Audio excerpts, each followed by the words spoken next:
vamos abrir a palavra de Deus no Evangelho de Mateus,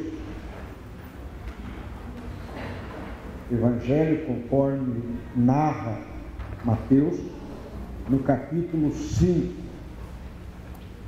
Leremos do versículo 3 ao versículo 12. É o conhecido texto das bem-aventuranças. Mateus 5, versículo 3 ao versículo 12, diz assim: Bem-aventurados os humildes de espírito, porque deles é o reino dos céus. Bem-aventurados os que choram, porque serão consolados. Bem-aventurados os mansos, porque herdarão a terra. Bem-aventurados os que têm fome e sede de justiça, porque serão fartos. Bem-aventurados os limpos de coração, bem-aventurados os misericordiosos, porque alcançarão misericórdia. Bem-aventurados os limpos de coração, porque verão a Deus. Bem-aventurados os pacificadores, porque serão chamados filhos de Deus. Bem-aventurados os perseguidos por causa da justiça, porque deles é o reino dos céus. Bem-aventurados sois quando, por minha causa, vos injuriarem e vos perseguirem, e mentindo disserem todo mal contra vós. Regozijai-vos, exultai, porque é grande o vosso galardão nos céus, pois assim perseguiram aos profetas que viveram antes de vós. Amado Deus e Pai, nesse momento nos curvamos diante da Tua face para suplicar a Tua bênção, a iluminação do Teu Espírito sobre a porção lida da Tua palavra. Que esta palavra possa calar fundo no nosso coração e produzir os efeitos para os quais o Senhor mesmo a designou nesta noite. Pedimos que o Senhor aplique os Teus ensinamentos nas nossas vidas e assim possamos viver uma vida mais de conformidade com a Tua vontade. Oramos no nome de Jesus. Amém. Um dos maiores e dos mais buscados objetivos do ser humano é ser feliz. Se perguntarmos para quem vai casar, por que vai casar, vai logo responder: porque eu quero ser feliz. E se não for muito egoísta, vai dizer assim: porque eu quero fazer o meu noivo feliz. Se perguntarmos a alguém que adquiriu uma propriedade, uma casa: você está feliz? Eu estou muito feliz com a compra que fiz. Então, há sempre, na vida, todas as pessoas querem e buscam incessantemente a felicidade. Mas o problema é que muitas das vezes nós buscamos a felicidade em lugar errado, na pessoa errada. E aí a felicidade se transforma em infelicidade, a alegria se transforma em tristeza. E isso tem acontecido com o ser humano em todas as épocas, em todos os tempos. Jesus, lançando aqui uma espécie de plataforma do reino de Deus, ele começa o seu sermão, chamado Sermão do Monte, com essas 9 bem-aventuranças. E se olharmos para ela, muitas delas, ao ver do ser humano, no nosso olhar bem humano, parece que não seria motivo de alegria, de regozijo. Lembrando que bem-aventurança, bem-aventurado, é uma palavra que indica uma felicidade muito grande, uma felicidade do ponto de vista de Deus. E parece que nesse texto, ou nessas bem-aventuranças, algumas delas nada tem a ver com a felicidade. Bem-aventurado os humildes. Numa tradução mais antiga, vinha com a expressão bem-aventurado os pobres. Depois, bem-aventurados que choram. A gente gosta de rir, mas de chorar ninguém gosta, né? Bem-aventurado os mansos. A gente diz, a gente não pode ser manso, a gente não pode ser bobo. Não fala isso? João Davi dizia que o crente tem que ser tapete. E tapete você sabe o que significa, né? Bem-aventurado que tem fome e sede de justiça. Depois, bem-aventurados os perseguidos. Veja como o ponto de vista de Deus é muito diferente do nosso. A alegria, segundo Deus, nada tem a ver com a alegria humana, com essa alegria efêmera, passageira, que hoje é alegria, amanhã é tristeza, não é? Eu brinco quando falo do carnaval, eu digo que 3, 4 dias de alegria e um dia de cinza. Virou cinza a alegria, virou tristeza. Mas isso não é só a respeito do carnaval. Quase todas as alegrias meramente terrenas, elas começam com uma alegria grande e terminam com uma tristeza maior. Agora, do ponto de vista de Deus, essa alegria, ela não perde o seu brilho em momento algum. Agora, eu queria pensar com os irmãos aqui naquilo que o ser humano mais busca neste mundo. A primeira coisa que nós buscamos para ser feliz é a paz. A guerra tira toda a nossa felicidade, não é? Seja a guerra mesmo, propriamente dita, ou seja a guerra dentro do lar, a guerra no nosso trabalho. Qualquer guerra tira toda a nossa paz e tira toda a nossa alegria. Todos nós buscamos a paz interior, mas essa tão sonhada paz não existe em qualquer lugar, em qualquer pessoa. Quando o ser humano tenta estabelecer a paz, o que ele faz é fomentar a guerra, o ódio e a destruição. A paz que produz a real felicidade só se encontra em Jesus, porque Ele é o príncipe da paz.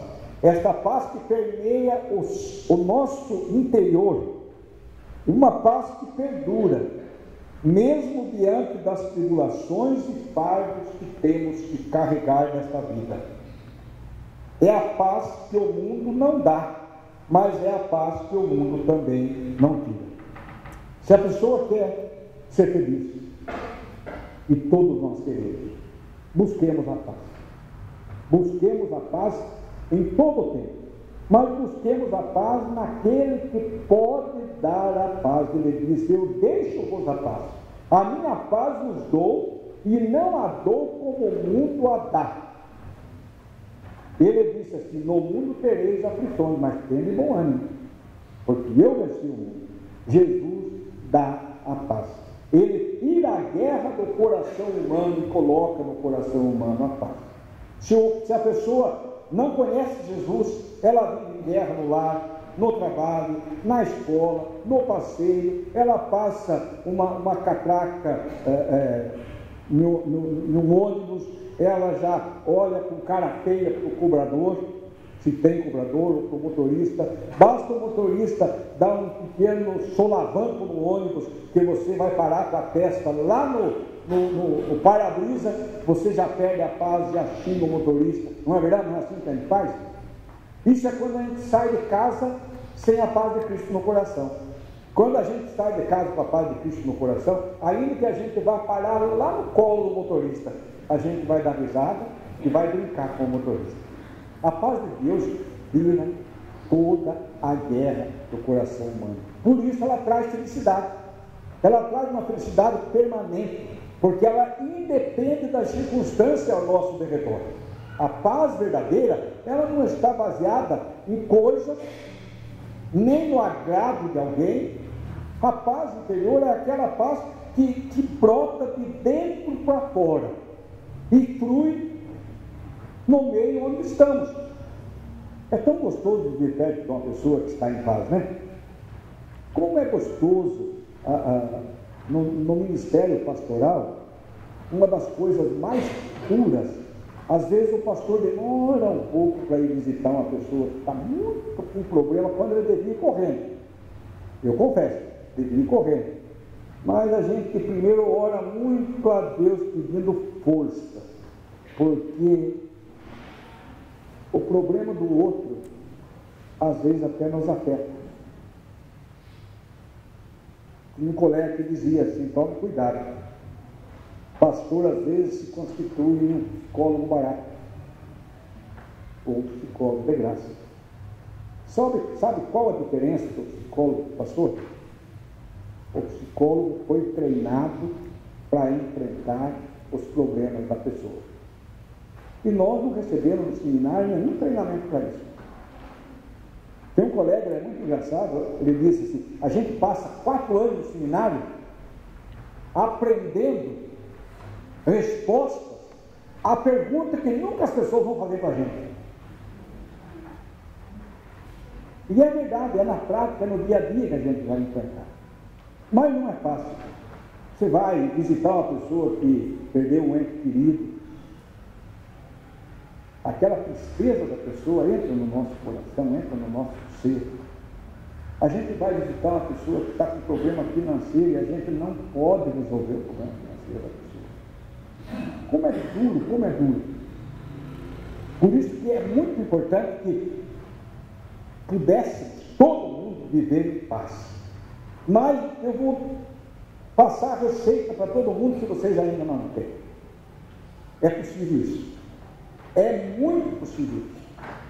É colocar todo o nosso fardo aos pés de Jesus. Deixe tudo lá.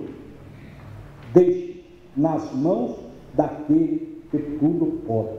Ele diz, a palavra de Deus diz: deixe todas as vossas ansiedades, que Deus cuidará de você. Busque a paz. Busque a paz. Não perca tempo. Busque a paz hoje. Estamos vivendo esse momento terrível na economia do nosso país, quando muitos estão perdendo o emprego. Aqueles que perderam talvez estejam mais tranquilos do que aqueles que estão prestes a perder. Porque depois que se concretiza a tragédia, parece que a gente assimila melhor. Mas esse quando chegamos no trabalho e percebemos que as coisas não andam bem, pode ser que no final da tarde a palavra seja essa: passe no departamento pessoal. E a paz do mundo vai embora, mas a paz de Deus não vai. A paz de Deus permanece no meio das lutas e no meio das tribulações. Mas em segundo lugar, nós buscamos um propósito para as nossas vidas. O homem se sente confuso e perplexo, sem saber de onde veio, por qual razão está neste mundo e para onde está indo. Os filósofos existencialistas dizem que o homem não tem nenhum propósito dado por Deus, cabendo-lhe criar os seus próprios propósitos e sentido na vida, conforme puder fazer. Lá no íntimo, porém, clamamos por algo mais seguro do que isso. Clamamos por Deus, razão final da nossa existência. Uma vida com propósito. Qual é o fim principal do homem? É a pergunta. A resposta é glorificar a Deus e gozá-lo para sempre. Esse é o fim do ser humano. Nós estamos nesse mundo para glorificar a Deus, para adorar a Deus, para servir a Deus, para se relacionar com Deus.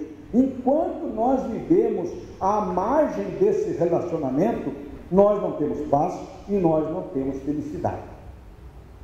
Distante de Deus, não é possível viver feliz. Muitos têm procurado sentido para a vida em muitas coisas, não é? Na bebida, nos prazeres, no carro novo, no casamento com uma moça bonita, nos bens materiais, nessas coisas que não podem trazer nenhum propósito, na verdade. Chega um ponto que parece que foi tudo em vão. Eu já contei aqui, mas acho que não é demais contar mais uma vez. As pessoas lá em Tapi, esse homem chegou a ser pastor. Mas depois, por algum motivo, ele abandonou o ministério e se tornou o alto funcionário do antigo INPS, o atual INSS. Se tornou um homem muito rico, mas se tornou ateu de carteirinha. Eu me lembro, a gente ia levar comunhão para a mulher dele, que era muito fiel, muito crente, ele ficava na sala enquanto não se começava a ceia. Começava, ele pegava e se mandava. Tornou ateu. Morreu, deixou todos os bens materiais. E o corpo dele estava lá esticado lá no velório. O irmão dele, que também era muito rico e muito materialista, olhou para o irmão lá deitado naquele caixão, olhou para os pés do irmão e disse assim: trabalhou tanto, ganhou tanto, e agora nem o sapato está levando no pé. Mas não é o sapato, não está levando nada, né? É aquela resposta dada pelo contador de um grande empresário. E a curiosidade das pessoas era saber a fortuna que o cara deixou. Alguém chegou para o contador e disse assim: quanto ele deixou? O contador falou: ele deixou tudo, ele não levou nada. E é a grande realidade. Se buscamos a felicidade, ou melhor, se queremos achar um propósito para as nossas vidas nas coisas, com certeza nós vamos ter as pessoas mais infelizes do mundo. Elas trazem uma satisfação imediata, mas amanhã já não tem mais satisfação. Basta você comprar um carro, que vê uma experiência boa, você não tem carro, você anda a pé, anda de bicicleta, você não está muito feliz porque está a pé e está de bicicleta. Fala: eu queria que eu comprar um Fusquinha 0 km, não tem mais Fusca 0 km, nem o Itamar conseguiu fazer Fusca 0 km, eu vou ser o homem mais feliz do mundo. Compro o Fusquinha. Outro dia ele já não está feliz, porque passa o amigo dele com um carro melhor, ele fala: eu vi que eu queria um carro como esse, eu vou ser feliz. E vai comprando o carro, se Deus for dando prosperidade, ele vai comprando o carro, vai comprando, daqui a pouco ele está com carro de último tipo, de última moda, está com a Mercedes-Benz, está lá com um carro parecido com o carro de uns irmãos que eu tenho aí, sabe? Está sentado nessa banda de carro. Mas se as coisas dependem do carro, a felicidade vai para frente. Não há felicidade. Os bens materiais não têm felicidade. Propósito para a vida, irmãos, é Deus. Só Deus dá sentido para a nossa vida, porque no coração humano tem um vazio, mas do tamanho de Deus. Só Deus pode preencher esse vazio. Eu não posso preencher, a sua esposa não pode preencher, seus amigos não podem preencher, a igreja toda não pode preencher esse vazio. Quem pode preencher esse vazio que há na sua vida é Deus, e somente Deus. Por isso é necessário que nós coloquemos a nossa vida debaixo da ação de Deus. Clamamos por Deus, razão final da nossa existência. Mas em terceiro lugar, buscamos relacionamento com Deus. Mesmo quando o homem se diz ateu, ainda assim Ele está procurando por algo que possa preencher o vácuo da sua alma. Mas este vazio só Deus pode preencher. O homem foi criado à imagem de Deus. E não foi criado à toa a imagem de Deus. Não é só para ser parecido com Deus em alguns atributos, mas é para ter exatamente este relacionamento com Deus. As duas coisas mais importantes que nós, ou melhor, as duas coisas especiais que nós vamos ter no céu, sabe qual é? A herança eterna, essa que nem a traça, nem a ferrugem, nem o ladrão consome, e nós vamos ter intimidade com Deus. Mas para ter intimidade lá, precisamos começar a ter intimidade aqui. Não espere para dizer, não, depois quando eu morrer, eu vou para o céu, eu vou ter intimidade com Deus. Intimidade é aquele relacionamento gostoso que nós temos, que conversamos com Deus face a face, como Moisés fazia, não é? O tempo todo nós estamos na presença de Deus, agradecendo, suplicando, intercedendo, conversando. É esta comunhão com Deus, comunhão com o Senhor. Entretanto, o homem voltou as costas para Deus, substituindo-o por si mesmo no centro da sua vida. Foi isso que Adão fez. Deixou a comunhão com Deus para viver um relacionamento truncado com Deus. Não basta o homem ter um vago conhecimento de Deus. O que ele precisa é saber que ele não está sozinho nesse mundo. Diz que o garotinho foi com o pai dele na praia e depois encontrou um daqueles marujos experientes do mar. E o garotinho, muito eufórico, chegou para o marujo, pulando de alegria, falou: eu conheço o mar, eu conheço o mar. O marujo falou: eu também conheço o mar. Agora veja a diferença de conhecimento de um para o outro. Você conhece Deus?